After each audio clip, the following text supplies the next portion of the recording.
Саламатсыздар урматтуу биздин каналдын көрөрмандары, мекендештер, кутмандуу күнүңүздөр менен амансыздарбы? Назар салып карап туруңуздар, биз дагы асыл тукум чарбалуу арашан койлорун көрсөткөн жатабыз. Бул чыгарылышта биз сиздерге Скөл облусунун Жети Өгүз районундагы Светлая Поляна айылына келдик. Мына ушул жерде Черикчиев Максат агабыздын арашан койлорун көрсөтүү үчүн келдик. Бул сиздерге стимул катары көрсөтүп жатабыз, туугандар. Арасында менимче сатыла тургандар жок болсо керек, номерди калтырып коебуз. Бирден экиден өзүңүздөр байланышып көрөсүздөр. Арашан койлорун билесиздер, азыр Орто Азияда популяризациясы катуу кетип атат. Эт жана май багытындагы эң көлөмдүү порода десек болот. Кыргызстандан жаңы катталып чыкты. Арашан койлору. Көлөмү жана боюнан, салмактан эч бир койду алдына салбай жаткан кез азыр. Багасы да көрсөтөт, а? Азыр биз сиздерге көрсөтөлү, чынын айтканда сандан сапатка өтүңүздөр. Бул жакта азыр Максат агабыз. Максат ага кандайсыз? Жакшы, ассаламу алейкумдар. Алейкум ассалам. Иштериңиз жакшыбы? Жакшы, Кудайга шүгүр, жакшы. Биз келип калдык. Биринчи сиздине келдик да. Ошо койлоруңузду көрсөтөлү дедик, Максат ага. Сизде канча баш ургач кой бар? Азыр 56-57 баш, 55тен ашык да. Максат Кой козусу майда чоң ушул жерде бардыгы тең.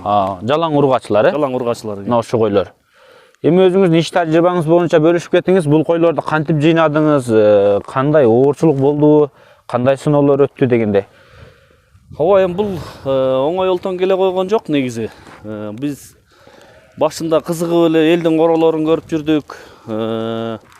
Интернет булактарынан көрүп жүрдүк дегендей. Анан барып акырындан бир ошол ойдо бышат экен да. Ойдо бышкандан кийин анан ошол ишке киришет экенсиң. Ойдо бышырып, анан жылкыларыбыз бар эле. Жылкыдан ошо сатып туруп, ошо бир өңчөй кой багалычы деп кой багытын өттүк да. Ушул багытка. Ушул багытка. Канча жыл болду ушу койлорго таза өткөнүңүзгө? Таза өткөнүбүзгө бир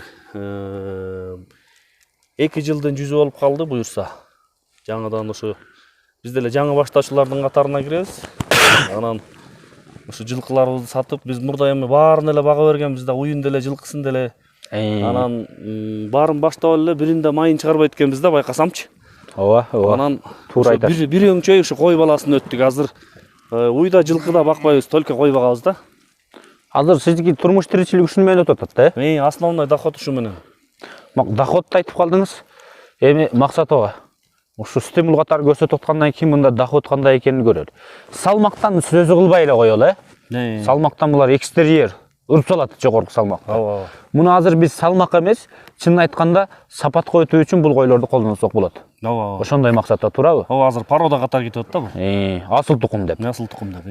Анан бул койлордун канында туугандар. Негизи бул происхождение от Гисара деп жазылат. Бул өтө мындай орусча айтканда улчоный. Өтө мындай кылданган койлор да булар.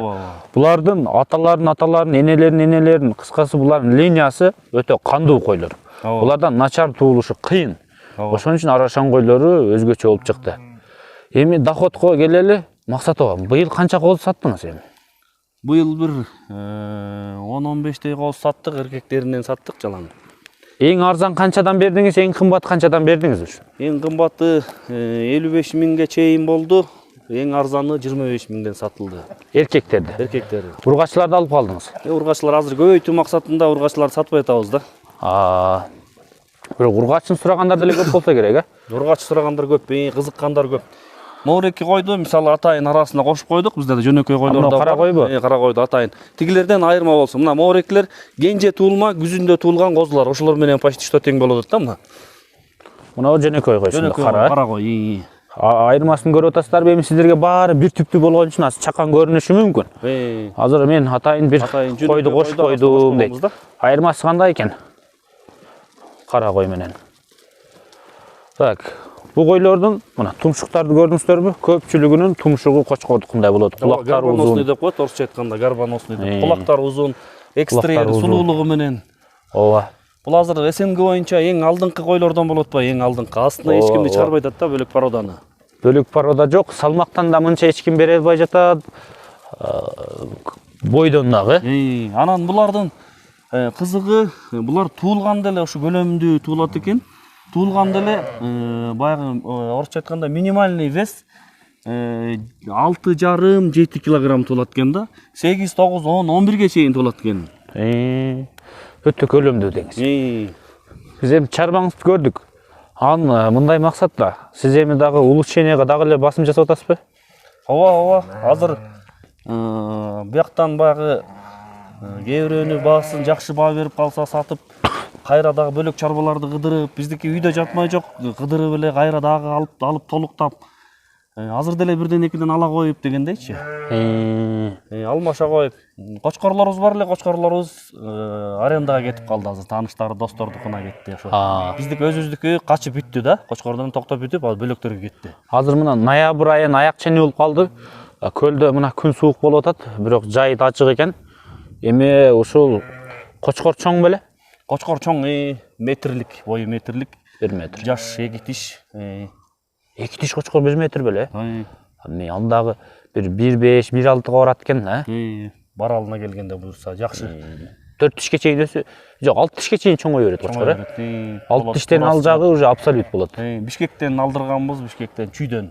Алмалуу деген айылдан, Замир деген байкеден алдырганбыз. Кандай эми сизде ошо кочкорлорду, жакшы кочкорлорду койгон сайын козулар чоңураак түшүп атабы ойгойлоруңузга караганда? Ооба, бул жылдан жылга өзүңөн өзүң уже кызыгууңду арта баштайт экен да. Улам баягы сулуулугуна карап эле уже селекция деген эмне экенин түшүнө баштайт экенсиң да. Улам баягы мисалы тууралжың койго, кой бою жапызыраак болсо чоңураак бийигирээк кочкор кошконго аракет кыласың. Куйругу чоңураак болсо куйругу кичирээк кочкор кошконго аракет кыласың дегендей. Өңүнө да карап, бул өзүнчө эле бир илим экен десе болот да. Ооба. Бул өзүнчө эле илим экен. Ушул биз дагы окуп атабыз, дагы биле элегибиз көп дегендейчи. Эми максатыбыз сиздин доходуңузду сөз кылдык, эми расходду да сөз кылалы. Сиз жыл бою ушунун артындасыз ошондо. Ушунун артында эле. Бирок прибыль жакшы. Прибыль жакшы буюрса. Турмуш тиричилик ушуну менен. Ушу менен болуп атат. Эми расходду айталы. Азыр күз айы келип калды. Жайлоого барып келдиңизби жазында? Жайлоого биз өзүбүз чыгабыз, өзүбүз багабыз. Ошол жагы баягы бекер багылгандай болуп калып атат да. Мисалы бирөөнө кошток акчасын төлөйт элек да. Биз өзүбүз багабыз. Анан Айтылуу жана Кумтөр алтын кенинин жанына барабыз, жайкысын. Сырт жайлоосуна, Арабел жайлоосуна барабыз. Ошол жака барып келдик. Ал жерден дагы буларды как бы бияктан сыноо катары барып келдик да, быйылчы. Быйыл биринчи жолу бардыбы? Быйыл биринчи жолу бардык, сыноо катары. Ошол 3800 метр бийиктикте деңиз деңгээлинен. Ошол жерде бул өзүнүн бышыктыгын, орусча айтканда выносливыйлыгын бир доказать этип келди десек болот да. Ошол жерде кар бир күндө 4 мезгилди көрсөтөт да. Ошол жерде өзүн көрсөтүп жакшынакай жүрүп келишти. Анан биздики көбүнчөсүн баягы орусча айтканда пастбищное содержание, жайыт дагы. Кышыда эле жаябыз, ушу мына үйүбүз дагы мына айылдын чекесинде поляга чыгып, жайып. Азыр бир аз эти качып калыптыр, Көз суутканга кандай? Көз сууктаганга ошо эти качып калды. Расход дегенде буларга канча тонна жем камдадың сен быйыл? Ошо 55 койго. Эми биз өзүбүз айдайбыз. Бул ушунча башка бир 50 башка где-то бир 16-17 тонна, 20 тоннага чейин жем жешет. Жазга чейин. Кышында көп жейт да? Туут мезгилинде семиз кармайсызбы? Жемге көбүрөөк басым жасайбыз, чөптү азыраак берип, жемге көбүрөөк басым жасайбыз. Көптөр мындай 50 башка бир 4-5 тонна эле камдап коём деди эле да. Сизге мындай 2-3 эсе болуп кетип атат да. Биз ошо жемге көбүрөөк басым жасайбыз, чөптү азыраак беребиз. Анан анткени жайылат. Эртең менен жем жеп алып талага кетет, кечинде келет, жем жейт, бир маал эле чөп жейт да. Чөп камча камдадың сана? Могул жерде битке чөбүңүздү көрдүм. Чөп дагы бөлөк жакта камдалуу, биздики бир 5-600дөй түп бар. 5-600, сиз 2000-3000 жыйбайт экенсиз да. 5-600 жетет ошо. Туут маалында көбүрөөк беребиз, атак бияктан азыр мындай. Азыр ушуга чейин мына бир да жем да, бир да чөп да жейлик да ушуга чейин. Тиги жерде козу кочкорлорубуз бар, быйылкы козу кочкорлор көрсөңүздөр. Аны да көрөбүз. Максатова, эми жанакы расходду да айттык. Ар ким ар кандай экен, ар ким кароо шартына жараша экен, Бирок көпчүлүгү жөнөкөй караганына вложение көбүрөөк кылат экен биртке. Ошондой эле болот экен буларга. Семизирээк кармаш керек экен. Семизирээк кармаш керек экен. Анан туруңуз, кээ бир чарбалар бар экен. Үйдөн эч качан чыгарбайт экен, бирок дайым жем чөптү берип, үйүндө карап, бирок бир жылда 2 туудуруп, ошондо прибыль алат экен, туурабы? Ал жагы да бар, ошондой болсо да. Ал дагы жолу бар, ал дагы көбүрөөк расход талап кылат да. Биз баягы кичине экономичный вариант менен. Туугандар. Эми жанакы жайытты сөз кылып калдыңыз. Мен айрыкча бизде эми бул түндүк регионунда, Казакстанда, Өзбекстанда популяризациясы жакшы эле кетип атат. Кызыгып, анан биздин түштүк региондо жөнөкөй койду көп кармайт да. Анан бул тоого болбойт, андай мындай деген терс көз караштарды мен көп уктум. Анан өзүм ушу кечеги октябрда барып тартканда, мисалы тоодо жүргөндөрдү деле көрдүм, эмеде көрдүм. Мен bir 80% сан кармагандардан бул наоборот жөнөкөй койго караганда тоодо катуу жүрөт, жайытта кууп жетпейсиң. Туптура. Ат менен багасың төлкө депчи. Буттары булардыкы жоонда келет экен, чоң келет экен, булар жайында туруп азыраак отойт, эчкиге окшоп тез-тез жылып отойт деген 80% сөздү мен уктум көп барган сарайларымда. Муну мен өз башымдан өттү, өзүм жайлоого чыгам дедим бе. Ошо барганда алыска ошо жайлоого сыртка барып келдик деп айттым. Ошол жерде көрдүк да. Булар Бул жака өтүп алыңыз. аркар сыяктуу жаныбар болот экен. Жапайы жандыктар бар эмеспи? Аркар кулжа ошолор сыяктуу болот экен. Катуу басат экен. Бул берки койдой жуушап жатканы бир анда-санда эле күн ысыкта болбосо, атак эми ал жер салкын жер, өзү жана бийиктигинде айтпадымбы? Оңой менен мындай жатып эс ала койбойт да.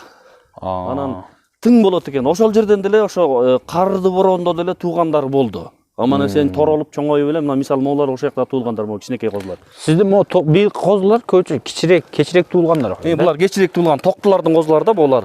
Мына мореки козулардын алдыңкылары, мисалы могу быйылкы козу могу. Быйылкылар. Мореки март айында туулган козу, мисалы могу. Мына моулар май айында туулгандар, мына май айында. Мына олар да токтулар да быйылкы. Булар токтулар. Мына могу козу, мына мисалы могу быйылкы ушу март айында туулгандар. Мореки козу март айында туулган, могу ургач козу. Ошондо кандай эми кандай бул тогу кандай экен эми анан? Чындыгында жоон ал силерге билинбей атат. Бир жөнөкөй койду алып келип койсоңуздар, чырпыктай болуп калат экен, буттар. Ошо атайын кичине айырма болсун деп тигине кара койду коюп койдук, арасына кичине тигине айырмасы. Жөнөкөй койдун баягы орто зары да. Аркы арашан койдун бир орто зары. Ал деле аябай чоң кой деп айтпайбыз, орто зары эле койлор да. Эми биздики баягы элита высший класска жете элек, конечно, баягы оңдоштуруп келатабыз, дагы эмгек талап кылат бул буюрса. Акырындан келатабыз. Так, жүрүңүз эми мына козуларда. Бул быйылкы эркек козуларбы? Бул быйылкы ошо өзүбүздүн чарбадан эркек козулар. Бери буруп койсоң. Кайсы сизден дегендей? Бар өзүңүздүкү же сатып алгандар да барбы? Арасында сатып алгандар дагы бар. Мына кара козу сонун экен да сиздики? Ушулар өзүбүздөн. Морекини сатып алдык. Мореки кызылды, каранын беркиниси. Эки каранын ортосунда бизди караган, муну. Муну сатып алдык. Муну экран астындагы. Ушул өзүбүздүн эле жамааттан Караколдун арашанын баккан жигиттеринен сатып алдык, Азамат деген досубуздан. Эми ушу козусунан алып койлорума коеюн дегендерге сыр болбосо, габариттери, өңү да өтө, кулактары, куйругу өтө жакшы экен, буттары да жон. Сыр болбосо ушуну канчага алдыңыз эми? Свойский кылып алдыңыз да? Свойский деп сүйлөшүп болушунча арзандатып алдык. Бул жакшы атактуу Караколдо кеңири мындай легендарлуу болгон Белоножка деген кочкордун небереси. Муну биз по свойский деп атып 55 миңге чүрүп алдык. 70 деле 55 миңге чүрүп алдык. Өтө сонун экен, моюну жоон экен, мындай широкий да, туралжын аябай. Капчыктуу деп коет го кыргызда. Ооба. Мына кочкордун башы жакты чоңу. Бирок оорукчан окшойт. Кичине ооруп жүрүп азыр жакшы болуп келатат. Капельница алдырып, бул дагы тетиги Таластан келген койдон туулган. Таластан бир кой алып келгенбиз. Ал биздин төрагабыз Тилек байкенин коюнан да. Тилек байкенин короосунан. Мына көрдүк туугандар. Бул ошондо кээ бирлер уруктукка өтө кичинекейлери бар экен, жакында эле туулган. Булар кийин туулгандар. Анан арыктап кетпесин деп булар отуккандан эле энелеринен бөлүп салдык да. Булар козу кезинде тууп койгон койлордуку да, мисалы Мореки, Аркы, тетигилер ошо козу кезинде тууп койгондар. Эрте качып калыпчы. Эрте качып калып. Анан энелерин дагы кактап баягы кичинекей болуп калбасын деп буларды бөлүп койдук да. Ооба. Тигилер суук түшүп келатат, тоңолсун деп азыр Максат ого, мына кара койдо чоң гана. Эй. Арашан десе көбү мондай өңдөйлөйт. Адам караларын деле бар, туурабы? Эми бул кишинин деле карасы, кыргыздын деле карасы, сарысы болуп атпайбы? Ошол сыяктуу эле да бул деле. Мына кой бир 90 плюс окшойт, э? Ооба, 90-ын төгүрөгү дейли. 92 деп эсептегенбиз. Тартканда 92 болгон. Максат ого, эми ошойт эң жакшы койлоруңуз канча сомго бааланат эми негизи сатып калсаңыз эми? Ушул азыр сиз айткан кара койду сурашкан 65 миңге алып кетели дешкен. Андан кийин дагы бирөө чыгып 70 кылалы бизге бербейсиңби дешкен. Анан сатылган жок. Азыр өзүбүз тукум алалы деп атабыз да. Мына токтоңуз мага кара койдун козусу боореки. Мына моореки. Төлдү жакшы берет экен, э? Бул май айынын где-то 20-ларында туулган да. Мына токтуу? Бул жок, бул чоң эле кой. Чоң эле кой, өзү кичине пасыраак бою. Бирок көлөмдүү кой экен негизи. Тууралжын. Фигурасы жакшы экен. Ошондо сиздики бир канча бир 20дан өйдө башталат экен да койлоруңуз, э? Сатып көрдүңүзбү муну? Эң алды канча сомго саттыңыз кой? Шу ягына сурап кетели. Койду баягы кызыгып жактыргандар болду, жактыргандарга саттык, 35 миңге, 40 миңге саттык, бир 2-3 койду саттык. Эми биздики азыр айтпадымбы, көбүнчөсүн көбөйтүү максатында өзүбүз алып калып атабыз, көңүлүбүзгө жаккандарын. Эми ар бир адам табити болот экен да. Анан ошо табитибизге туура келгендерди саткан жерибиз жок. Анан кичине туура эмес келип калгандарды баасы чыгып калса сатып атабыз. Ушул коюбуз аты Обжора. Мындай соголагыраак кой, эгизчил, эгиз туйт. Эгиз туйбу? Жакшы кой. 55 баш менен азыр тиричилик өтүп атат экен. Анан 1 жылга айландырганда, 1 жылга чапканда козулар саткан акчасы жакшы эле калабы? Бул жакшы кочкорго кошулуп, жакшы болсо өзүнүн алган акчасын бул буларды койлорду топтогон акчамды, койлорду чогултуп сатып алганымдын акчасын бир 2 жылда толугу менен актап койчу экен да. Анан биз азыр сизге азыр актадыбы 2 жыл болду дедиңиз, же дагы эле барбы? Актап бүтүп калды. Биз анын үстүнө азыр биз сатпай атабыз да көбүнчө. Сатпай атабыз. Биз көбөйтүү максатында ошого аракет кылып атабыз. Азыр күнүмдүктү жаап атат ошондо. 1 жылга чапканда. Сандан сапат көтүү туугадар. Нелерди сатып бул койлорду көбөйттүңүз эми таржымалыңызда? Мен биринчи өзүм бала кезимде улак ойноп атка минип ушундай кызыкчу элем ат оюндарын. Анан ушу жылкы бактым. Мен деле элдин балдарында четте барып иштеп келдим. Келип топтоп келген акчама мал алдым. Ошо мал алганда жылкы алдым да көбүнчөсүн. Ошо өзүмдүн бир 10-15 баш жылкым бар эле. Анан ошолорду сатып, азыркы заманда эми жылкы багыш кичине оорураак экен да, же мен тилин таба албай койдумбу билбейм да. Жылына алсам 1 кулун алып, 2 кулун алып ошончо бейлерден, кыйын болсо бир 5 кулун алып ушундай болду да. Анан анда карышкыр жеп кетет. Бул кой баары бир өз көз алдыңда болгондуктан муну багыш азыр выгодно экен да. Муну мен ойлоп калдым. Пайгамбарыбыз айткан экен, кой баккыла, койдо береке бар депчи. Бул бекеринен айтылган эмес го дедим да. Койдо чын эле береке бар экен да. Ооба, туугандар. Бул баккандан бери баягы санаң да тынч болот экен. Баягы карды боронду камап коесуң жылуу сарайга. Ти жылкым тиякта калды эле, биякта калды эле. Жардан учуп кеткен жокпу, карышкыр жеген жокпу, сарсана болбойсуң. Ооба, ошол жагы бар. Эми бүт көрсөтүп да максат эч нерсе калбады, биз көрсөтүп турган. Кочкорубуз болбой калыптыр, кочкор көрсөткөндө сонун болмак. Эми эмне дейбиз? Жылкыларды саттык, анан жылкыларды сатып туруп, анан ушу жалаң бир өңчөй койго өттүк да. Жакшы кылыпсыз. Өкүнбөйсүзбү? Жок, өкүнбөйм. Мына туугандар, Максат аганын сарайына келип көрсөттүк. Арашан койлорун көрсөтүп атабыз. Сиздики эми Арашандын ортолору экен да ошондо, э? Высший класс элита эмес. Ооба, ортозар эле. Туугандар. Мына анда эмесе биз сиздерге көрсөттүк. Сандан сапатка өтөм дегендер, сиздер дагы изденсеңиздер деле колдон келет. Мен барсам кымбат айтат, ал айтат. Эми бул изденгениңиздерден турат туугандар. Тапсаңыздар болот. Аракет кылыш керек да, аракет кылыш керек. Ооба, Максат агабыз дагы жийиптир. Арашан койлорун өтүңүздөр, сандан сапатка өтүңүздөр, көрдүңүздөр да өзгөчөлүктөрүнү. Салмактан дагы чоң болот. Мына токтолар быйылкы. Биз эми Максат аганын иштерине ийгилик каалап кетели. Аманчылыкта көрүшкөнчө, кийинки сарайга которуларыбыз. Сандан сапатка өтөлү туугандар. Мына ушул койлордон сиздер дагы кармаңыздар. Аманчылыкта көрүшкөнчө. Максат ага болуптур, иштерге ийгилик. Ассаламу алейкум. Чоң рахмат. Дагы келип туруңуздар. Келебиз буюрса көп келебиз. Жана төл башталганда да келебиз да бир. ооба. Төлдөрдү көрүп кетебиз. Көлдүн койлорун. Анда эмесе биз кийинки сарайларга сапарды уланталы. Аманчылыкта көрүшкөнчө туугандар. Назар салып, силер дагы бизди көрүп туруңуздар.